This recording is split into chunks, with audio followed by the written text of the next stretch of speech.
and I'm here today to discuss the newest book of the Iowa Falls Historical Society, and I'll just kind of discuss it informally with you. The title of the book is Iowa Falls After 1950. Here I am today. This is my home studio here where I do a lot of the video production and for the Historical Society page and write some of the stories for the page. Some of you have probably heard of or seen our first book, which was River of Time. River of Time came out in the autumn of 2021. I had quite a little time to work on this book in the preceding months to that due to the pandemic. River of Time is kind of a general anthology of the Iowa Falls Historical Society Facebook page that you can find and search online. And it's just a hard copy of what's available there. It discusses the history of Iowa Falls, and it goes from the earliest times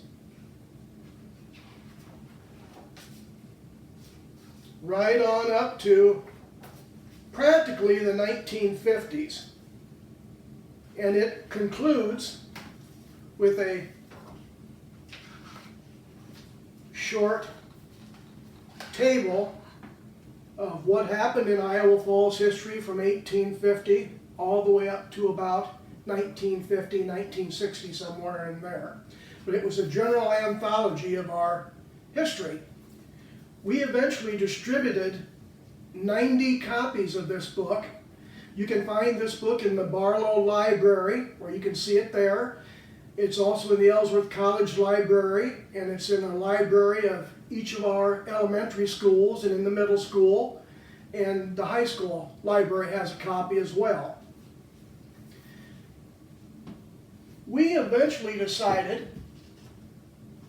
that we would like to make a River of Time Part 2.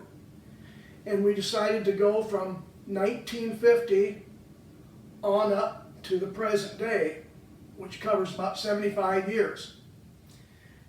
Why did we start at 1950 with this book? Well, a man named Ira Nichols, who was a newspaper editor in this town for many years, had written 2 history books. One was Pioneer Days of Iowa Falls, which covered from 1850 to 1900. And his second book was History of Iowa Falls, which covered from 1900 to 1950. His first book covered the time period before he came to Iowa Falls in 1895. So he relied on earlier newspaper accounts and kind of secondhand accounts from people that he talked to. His second book, from 1900 to 1950, was covering the time that he was actually in Iowa Falls, so that was a very good first-hand account of what happened in those years. He wrote those books around the end of World War II, so even though he lived until 1965, he didn't cover anything beyond 1950. So that's kind of why we decided we put out something that covers from 1950 and beyond.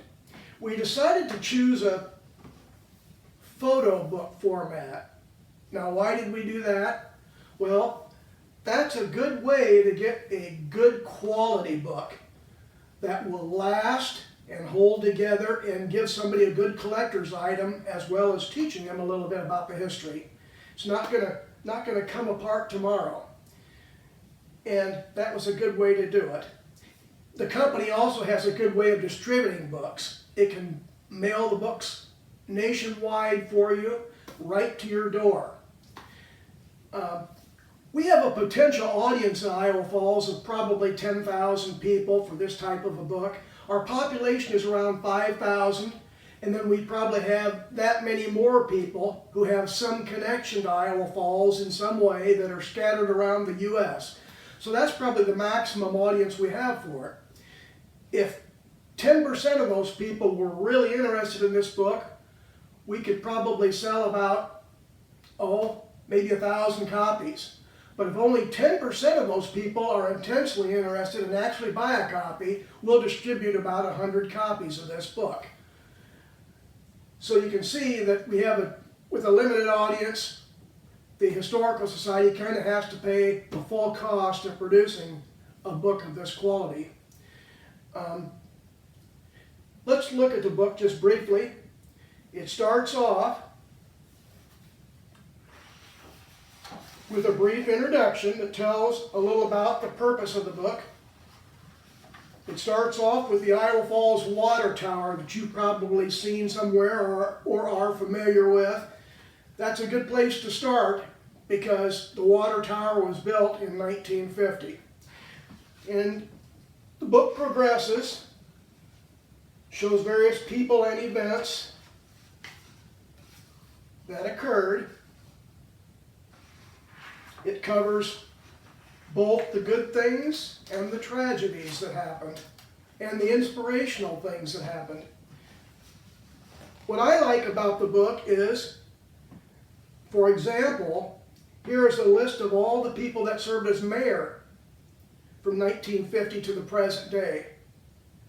So you can look at the book, and as you go through it, you can interact with the book, and it's meant to read between the lines. You can see what happened in different years,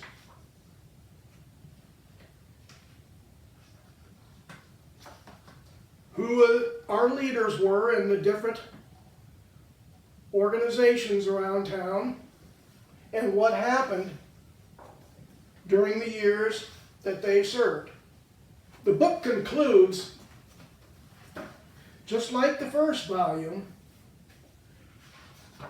the book concludes with a table which shows the mayors. It shows what was happening in the nation and in the world at the time. It shows what was happening in Iowa Falls at the time, what buildings were constructed, what businesses opened or closed, what events occurred. It shows our local population. So you can kind of see how our local population was affected by different events and activities. And particularly, you can see what the various mayors were dealing with the city council during their terms.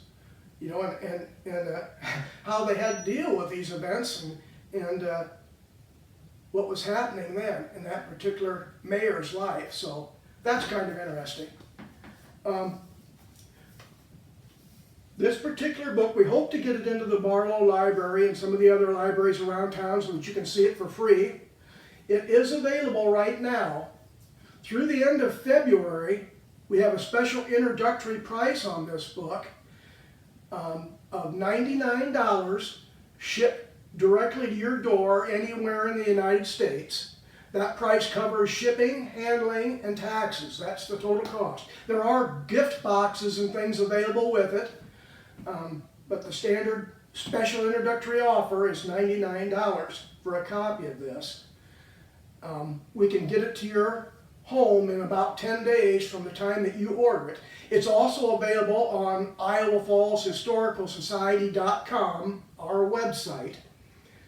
And if you got the first book, this is kind of a nice little volume too. There's some overlap in the 1950 to 1960 period, primarily between the two books, but not much. So it's a good companion piece to the first book, and so it's something you might want to look into. We hope you enjoy it, and happy reading. Thank you.